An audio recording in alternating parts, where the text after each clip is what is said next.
অনেক তো হলো পালং পনির, পালং চিকেন, আজকের নয় ডিম দিয়েই একটু পালং শাক দিয়েই হয়ে যাক। তো বন্ধুরা নমস্কার বন্ধুরা, আমি সুপর্ণা, আপনাদের সবাইকে স্বাগত সুপর্ণা রান্নাঘরে। আবারও হাজির হয়ে গেছি নতুন একটা রেসিপি নিয়ে। আজকের রেসিপি হচ্ছে ডিম পালং। আর বাড়িতেই পালং শাক চাষ করেছিলাম, আর সেখান থেকে এই পালং শাকগুলো তুলে নিলাম। আর পালং শাকগুলো ধুয়ে বেছে পরিষ্কার করে নিয়েছি।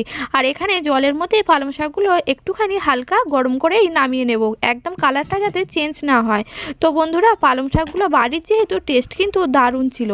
তো দেখুন পালং শাকটা হালকা জলে একটুখানি ভাপিয়ে নিয়েই নামিয়ে নিয়েছি, তার উপরে আবার নামিয়ে ঠান্ডা জল ঢেলে ভালো করে মিক্সিতে আমি পেস্টও বানিয়ে নিয়েছি। আর এদিকে ডিমগুলো কড়াতে ভালো করে সেদ্ধ করে নিয়েছি, আর ডিমগুলো ছাড়িয়েও নিচ্ছি। আর ডিমগুলো এইভাবে গায়ে ছুরি দিয়ে কেটে কেটে না নিলে ডিমের মধ্যে টেস্টটা কিন্তু একদম ভালোভাবে ঢুকবে না, তাই কেটে নিচ্ছি।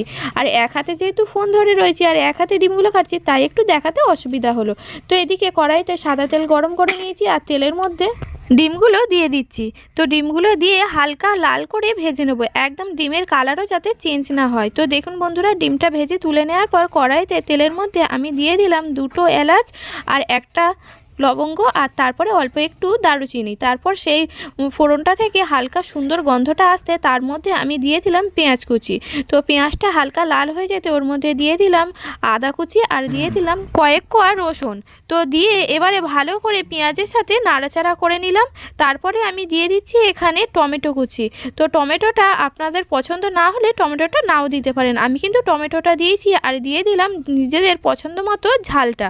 তো আমি এখানে একটু ঝালটা যেহেতু বেশি খাবো সেই জন্য বেশি করে একটু শুকনো লঙ্কা দিয়ে দিয়েছি। তো সমস্ত কিছু ভালো করে ভেজে নেওয়ার পর আমি মিক্সির মধ্যে দিয়ে দিলাম। আর মিক্সির মধ্যে সমস্ত কিছু দেওয়ার পর আবারও আমি দিয়ে দিলাম গোটা গরম মশলা, দিয়ে মিক্সিতে পেস্টটা ভালো করে বানিয়ে নিলাম। এবার কড়াইতে ওই একই তেলের মধ্যে আমি ভেজে রাখা মশলাটা আমি দিয়ে দিলাম, দিয়ে এবার ভালো করে মশলাটা নাড়াচাড়া করে নিতে হবে। অল্প জলও দিয়েছিলাম, দিয়ে ভালো করে গ্রেভিটা ফুটিয়ে নেওয়ার পর এবার এর মধ্যে আমি দিয়ে দিচ্ছি আগে থেকে ভেজে রাখা ডিমগুলো। আর ডিমগুলো প্রথমেই তো বলেছি ভালো করে না ভাজলে ডিমের মধ্যে কিন্তু মশলা ঢুকবে না, খেতে কিন্তু ভালো লাগবে না। তো এবার মশলার মধ্যে ডিমটা দিয়ে ভালো করে আরও কষিয়ে নেব। আর ডিমটা যত ভালো, প্রথমেই বলে দিয়েছি, ধার দিয়ে কেটে নেবেন তত ভালো মশলাটা ভেতরে ঢুকবে, তাহলে খেতেও কিন্তু খুব সুন্দর হবে। তো দেখুন মশলার সাথে ডিমটা ভালো করে কষানো হয়ে গেছে, মশলা থেকে তেলও ছেড়ে দিয়েছে। তো এবারে আমি দিয়ে দিলাম অল্প পরিমাণে নুন। মাথায় রাখতে হবে নুনটা কিন্তু অল্প পরিমাণেই দিতে হবে, পালং শাক কিন্তু একটু নোনতা, তাই বেশি নুন দিলে তরকারিটা আবার নুন হয়ে গেলে খেতে কিন্তু ভালো লাগবে না। তরকারিতে নুন একটু কম হলে কিন্তু টেস্টটা তবুও মানিয়ে নেওয়া যাবে নুন দিয়ে, কিন্তু নুন বেশি হলে খেতে একদম ভালো লাগবে না। তো সমস্ত কিছু ভালো করে কষানোর পরেই আমি দিয়ে দিলাম বেটে রাখা পালং শাকটা। তো দিয়ে ভালো করে নাড়াচাড়া করে নিলাম। আর পালং শাকের বাটিটা ধুয়ে যে জলটা ছিল সেটাও আমি ভালো করে দিয়ে দিলাম, দিয়ে এবার ফুটিয়ে নিয়েছি। নিয়ে এবার অল্প একটু গরম মশলা গুঁড়ো ছড়িয়ে নামিয়ে নিয়েছি।